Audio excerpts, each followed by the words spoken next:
So last week I saw M. Night Shyamalan's third film in the Unbreakable and Split trilogy, Glass, and needless to say, I have some thoughts to say about it.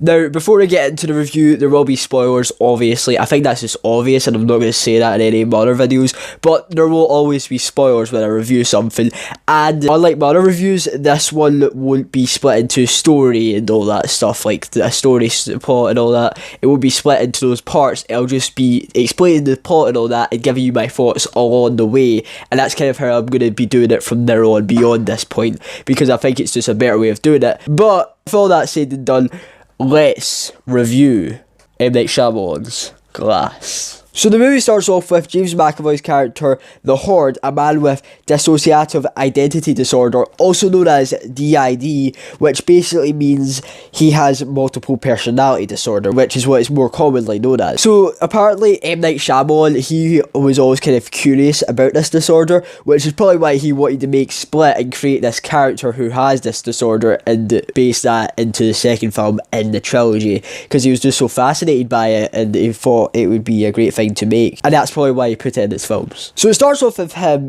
and he's one of his different personalities. He is Hedwig, a child that is always going to be 9. He will never age, he will always stay that age. And Hedwig is talking to the 4 cheerleaders, who one of the personalities kidnapped, and the beast is going to kill them because they are not pure, and by pure it means they have not suffered anything in their life to make them a pure human being. And we all know that Kevin, the guy who is the Horde, has suffered a lot in his life from his mother. So basically we found out that his mother would abuse him when he was a child, that she would get like the iron that you use to iron clothes and she would put it on him and stuff like that, and that's why he went to therapy, and that's how this DID thing happened with him. It's because of his mother. That's basically how he is who he is. So Kevin's talking to the 4 cheerleaders, and then it cuts to Bruce Willis's character David Dunn dealing with 2 guys that are causing trouble on the street, and David Dunn is the character from Unbreakable. That was the one with him and Samuel L. Jackson. David Dunn is that guy in Unbreakable. He is the hero character in this film. There's the hero, there's the villain, there's the mastermind. He is the hero, and he's dealing with these 2 guys out in the street.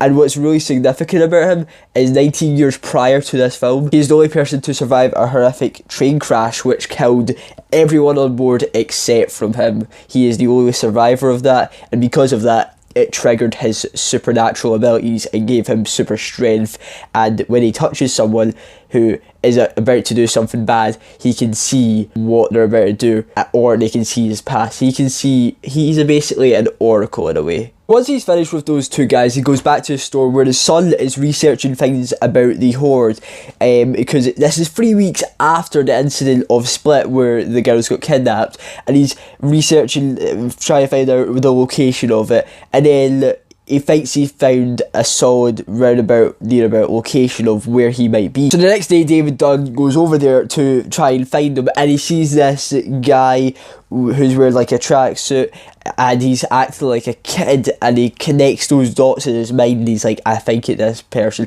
But he also touched the person and saw what would happen to the girls. It was Hedwig talking to the 4 cheerleaders, but this time they were all dead.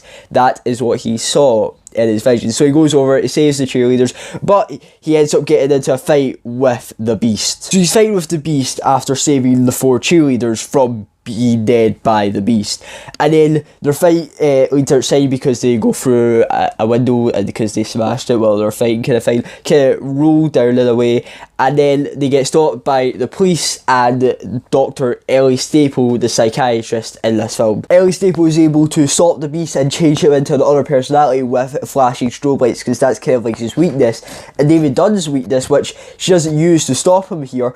She uses the morality kind of thing, like if you try and get past, you'll be hurting a bunch of officers. The moral side of his brain, she used that to try and stop him. But David Dunn's weakness is water, and that's a way to stop him, because he had a traumatic experience when he was a child with water, and that's kind of his weakness now, the water or just any type of water, that is his weakness. They are then both sent to a mental asylum where, surprise, surprise, Mr. Glass is here, and he's basically brain dead in this. He's not speaking at all, or so we think, because 20 minutes after we first see him, he is kind of doing all this stuff now, trying to put into place his master plan, because as we all know, he is the mastermind character in all this. A therapy session, all three of them there together. We got Samuel L. Jackson, we got Bruce Willis, we got James McAvoy, we got David Dunn, The Horde, Mr. Glass. The three main characters in this therapy session together, and she tries to convince them that all the supernatural things that they're doing is in their mind, like saying that the steel was rusty and old and she was able to bend it, stuff like that. Trying to put her in place the fact that they are not supernatural beings, and to persuade them otherwise. After that therapy session, Mr. Glass has started to develop his master plan. He escapes his cell room almost, in a way, and he convinces the Horde to escape with him and show the world who they all really are, the supernatural beings that they are, the side of them that is being shrugged away from the world because the world is not ready to see this. And the plan is they're going to go to the tallest building in Philadelphia, the new one, the grand opening of it, and they're going to have the Beast and David Dunn's character, which now actually has a superhero name, Overseer, are going to fight there. And it's going to be broadcasted all over the world, and they're going to show everyone who they are by doing that. You might be thinking there's no way Overseer's going to do that because it just helps Mr. Glass more and more, but Mr. Glass persuasively kind of makes him want to go there because he threatens the lives of everyone on that building because there's a chemical lab in that building and he's going to make it explode and everyone will die. So that's basically why David Dunn wants to go and stop them, and that's how the show will get put on. So as they're escaping, Overseer stops them. They're outside the mental asylum. They've not went to the tallest building yet, so he stops them. The Beast and the Overseer fight, just like at the start of the film, and then during this fight we found out a twist. Now this is the first of 3 twists, and I have to say all these twists are good. They're surprising, they're not badly written, they're just good. And that twist is that Kevin Windlecrumb's father, Kevin Windlecrumb, of course, is the Horde. His father was on the same train that David Dunn was on, and as I said earlier, everyone died on that train except David Dunn. So, and the train accident was Mr. Glass's fault. He rigged it. If you haven't seen Unbreakable, Split, or Glass, I highly recommend you watch all 3 of them because they're all great movies done by M. Night Shyamalan.